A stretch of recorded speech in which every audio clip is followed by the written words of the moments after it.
Hey, welcome to Socialism for All. Today's date is April 22nd, 2020. And Donald Trump just released an ad attacking Nancy Pelosi over something pretty obvious. Let's watch. We turn now to that $350 billion fund to help small businesses and its workers get through the shutdown. It will be up to Congress to restock it. But Democrats blocking that move this morning. They asked for $250 billion in 48 hours. I said, well, I don't think so. They objected, and I congratulate the Senate Democrats. Speaker Pelosi, what are you going to share with us from your home? Chocolate candy. Thousands have been forced to wait for hours at food banks all across the country. This is chocolate, and then we have some other chocolate here. We just got it restocked with the ice cream. You don't want to eat up everything all at one time. I can't do it much longer. I'm trying so hard. We were, shall we say, enjoying. Having to admit that, we're starving, and I like it better than anything else. Taping this segment, there are 22 million people out of work. This specific program is about stopping job losses today. This is hurting people bad. Other people in our family go for some other flavors, but right now it's survival move. You don't know where that next something else is going to come from. I don't know what I would have done if ice cream were not invented. I just wonder.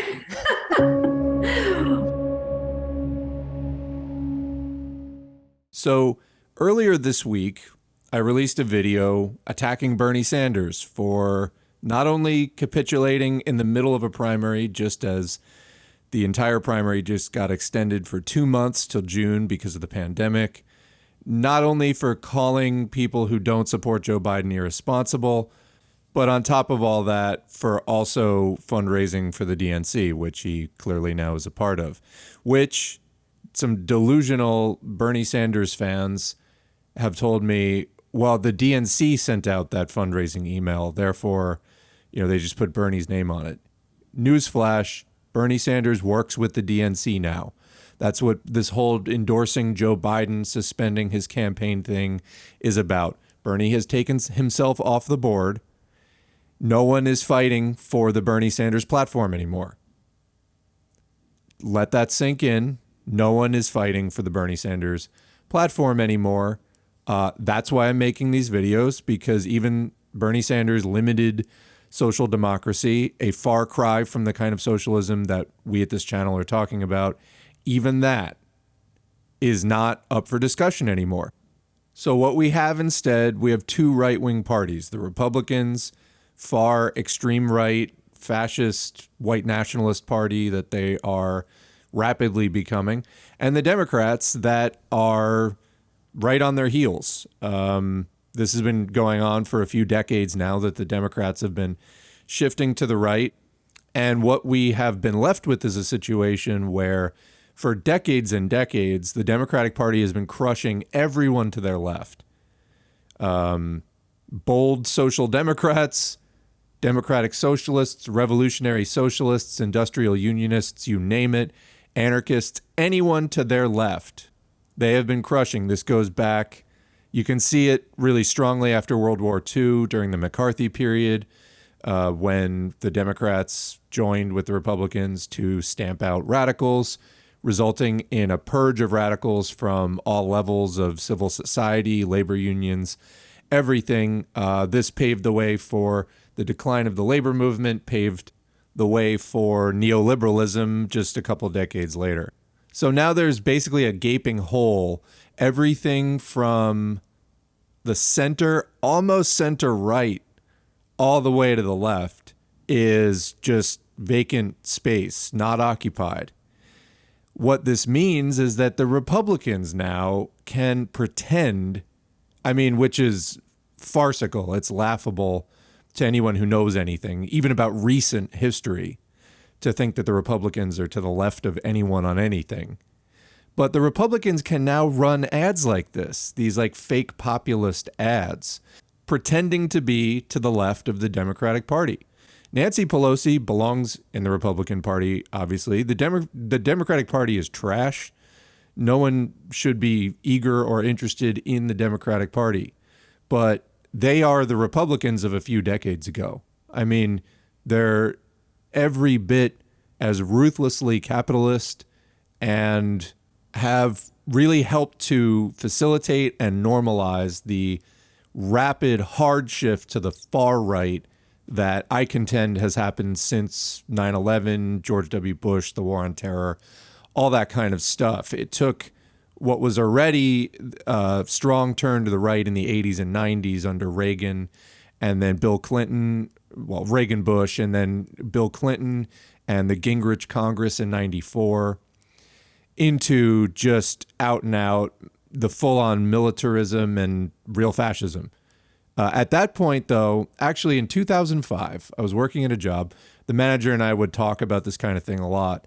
And the manager said to me, I'm trying to think if there was like some particular event that happened. I think we were just talking about the war and everything. And they said, it's like fascism. And I stopped for a second. And I was still, in my infancy of being a socialist and theorizing about these things. And I said, no, wait till the economy tanks, which it really hadn't in 2005. Wait till the economy tanks, then it'll be fascism. 3 years later, the bailout, then the Tea Party, and of course the Tea Party took Congress. They almost defaulted on the U.S. debt, etc. Anyway, that did come to pass. So now we're in this universe that the Democrats obviously really do nothing about.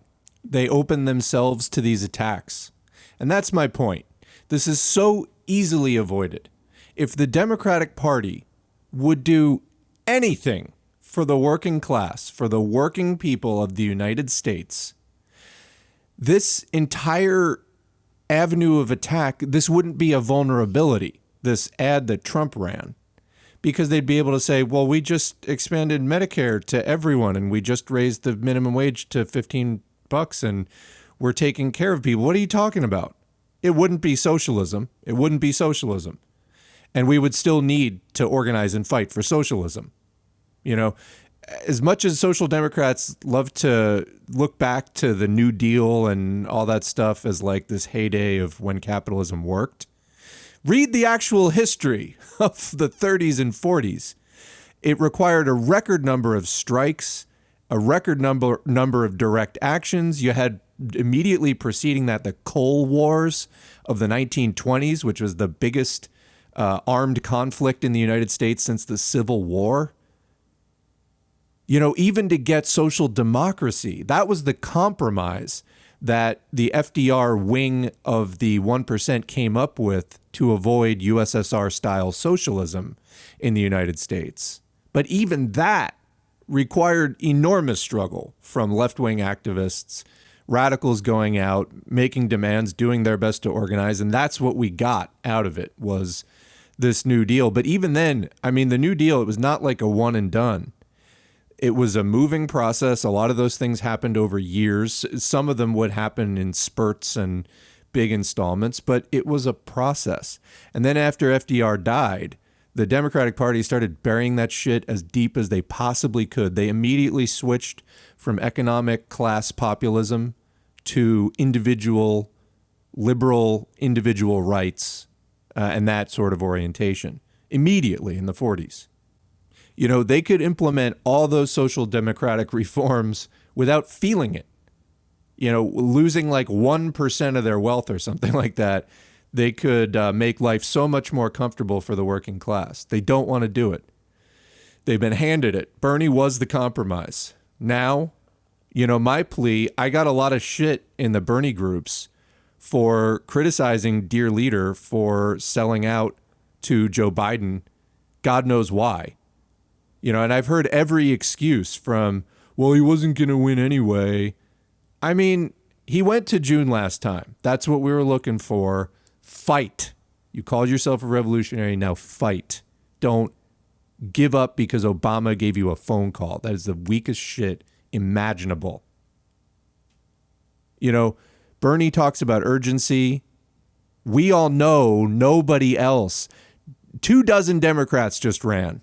Bernie was the only one talking about that kind of social democratic, welfare capitalist platform that he was talking about. He was the only one, and he gave up.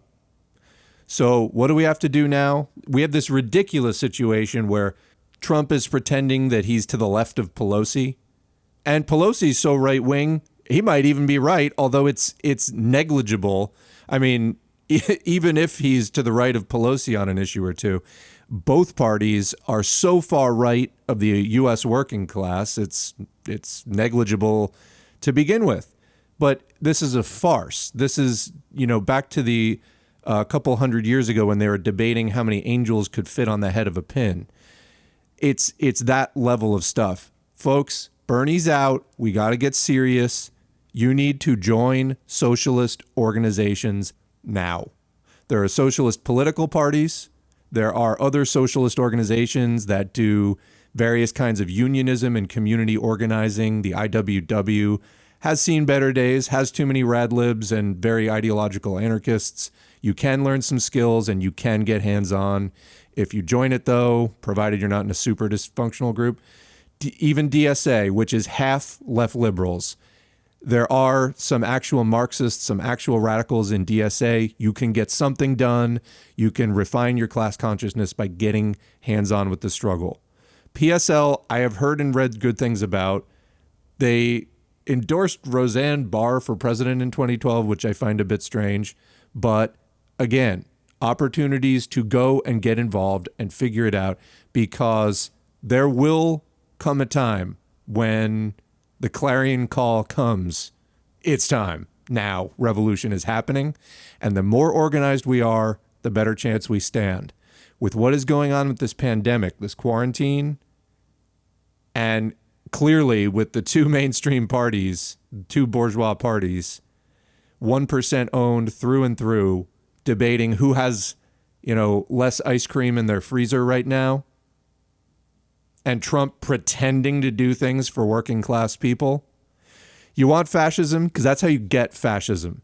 I'm not talking about voting for Joe Biden is going to undo fascism. Don't think that for a second.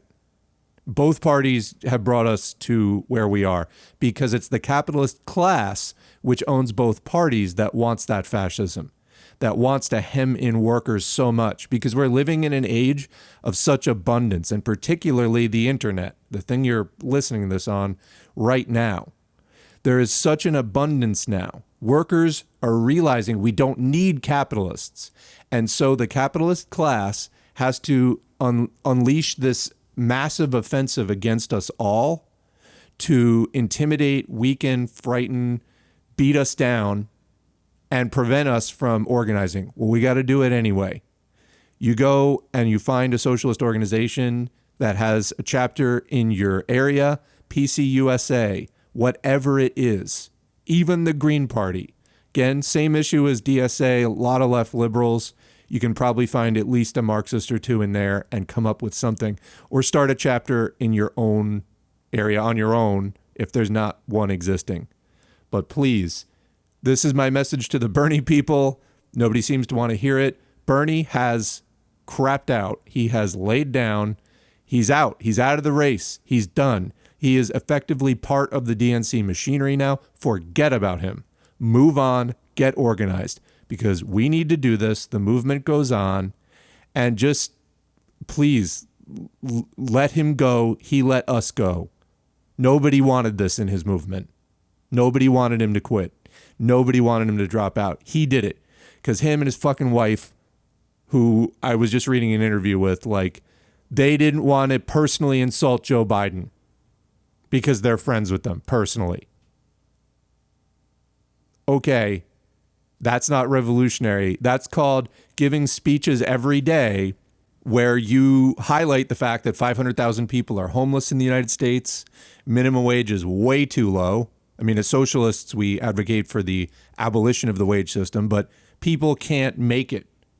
Workers create the wealth of this world. We can't make it. Bernie gives speeches to that effect. But all that can take a back seat to personally offending Joe, my brain is melting Biden, because Sanders and his wife want to keep going to cocktail parties or whatever. That's a fact.